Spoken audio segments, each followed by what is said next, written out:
bu sonuncu İlisu Sultanının qızı Kərimət xanımın Şəkidəki unudulmuş məzarı və onun arxasındakı sirlər barədə qısa bir xülasədir. Bilirsiniz, Çar Rusiyası dövrünə aid bu məkan təkcə memarlıq abidəsi deyil, həm də çox məşhur tarixi simaların kədərli ailə dramını gizlədir və inanın mənə, biz buna mütləq diqqət yetirməliyik. Əvvəlcə, gəlin memarlıq və sirli kimlik məsələsinə baxaq. Bəziləri elə bilirdi ki, bu məzar İmam Şamilin oğluna aiddir, amma yox, qətiyyən belə deyil. Tarixçi və memarlarımız sübut edib ki, baş daşının üzərindəki o xüsusi gül naxışları, necə deyərlər, qədim dövrün bir növ QR kodu və ya şəxsiyyət vəsiqəsidir. Məhz bu kod bizə deyir ki, məzar bir mənalı şəkildə Kərimət xanıma aiddir. İkincisi, bu abidənin arxasındakı o ürək ağrıdan tarixi dram. Deməli, Çar Rusiyası Qafqazı işğal edəndə, əfsanəvi İmam Şamil və müttəfiqi son İlisu Sultanı Daniel bəy çiyin-çiyinə vuruşmuşdular. Müharibədən sonra Şamil ailəsi ilə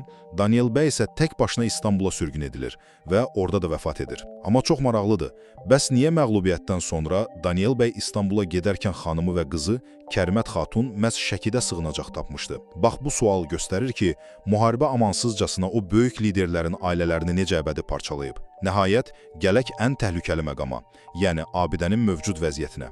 Təsəvvür edirsiniz, Kərimət xanımın məzarı Şəkinin yuxarı hissəsində 14 nömrəli məktəbin qarşısındakı qəbristanlıqdadır, amma abidənin lap üstündən cığır salınıb. Sözün əsl mənasında abidə tam dağılmaq üzrədir və təcili təmirə ehtiyacı var. Tarixi abidənin tapdalanması, razılaşın ki, sadəcə məlumatsızlıq deyil, bu, birbaşa öz keçmişimizə qarşı kəskin laqeydliyimizdir. Nəticə etibarilə, tariximizin ayaqlar altında qalan bu hüzünlü səhifəsi bizə sübut edir ki, bəzən ən böyük hekayələr hər gün heç fərqinə varmadan üzərindən keçib getdiyimiz o adi torpağın altında gizlənir.